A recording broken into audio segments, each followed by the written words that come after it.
인도에는 10억 명의 힌두교인들이 살고 있습니다. 세계에서 신자가 3번째로 많은 종교입니다. 그리고 힌두교에는 신도 많고 창조설화도 많습니다. 그 중에서도 가장 잘 알려진 창조설화는 생명을 주는 강에서 시작됩니다.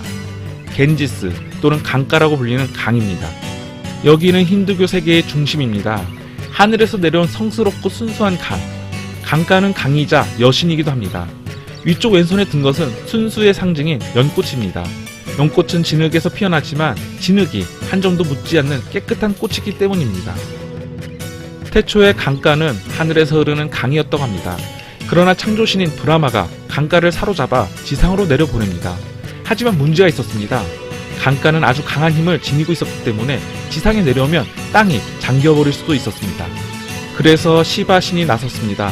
시바는 강가의 추락을 막고 자신의 머리카락에 강가의 물을 머금었습니다. 그렇게 시바는 머리카락 한 줌을 이용해 강가를 흐르게 했다고 합니다. 그리고 강가는 어머니입니다. 만물을 낳은 존재이기 때문입니다. 이 성스러운 강은 우리가 은하수라고 부르는 하늘의 강에서 왔고, 힌두교에서 말하는 은하수는 더 멀리 있는 강의 모습이 비친 상이라고 합니다. 오늘날 과학자들이 계산한 이 우주의 나이는 약 140억 년이라고 합니다. 그렇다면 힌두교인들은 어느 정도로 생각할까요? 힌두교인들은 창조가 한 번뿐이라 생각하지 않습니다. They say that these are cycles of creation. 이들은 태초의 창조를 86억 년쯤 전에 일어났다고 믿습니다. 그러나 사실 이 창조라는 개념도 이해하기가 쉽지 않습니다. 브라마가 이 우주를 창조했다고 하는데, 그렇다면 브라마를 창조한 건 누구일까요? 항상 그런 문제가 남습니다. 창조가 일어난 뒤에 신들이 나타나야 말이 되기 때문입니다. 그러나 현자들이 무아지경의 경지에 도달했을 때 창조의 비밀을 깨달았다는 말도 있습니다.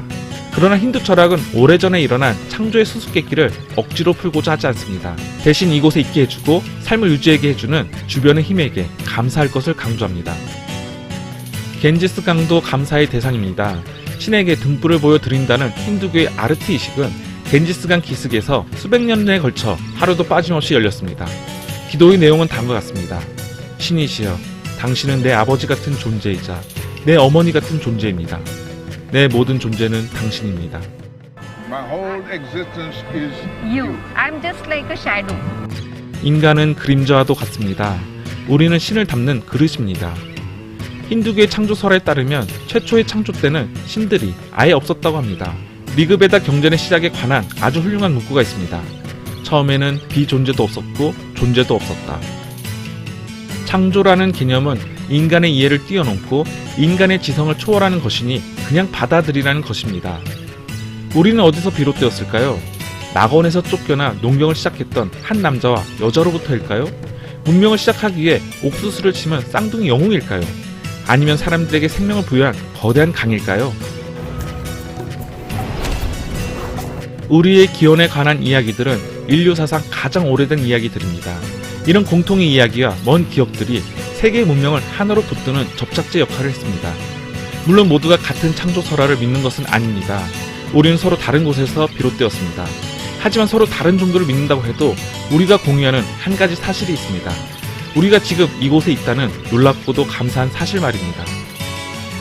사람들이 언젠가는 마음과 생각을 열었으면 좋겠습니다.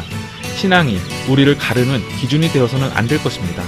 신앙은 우리를 하나로 만들 힘이 있습니다. 우리가 함께 놀라운 것을 이루게 할 힘이 있습니다. 태초에 그랬고 현재도 그러하며 다가올 미래에도 창조는 계속될 것입니다.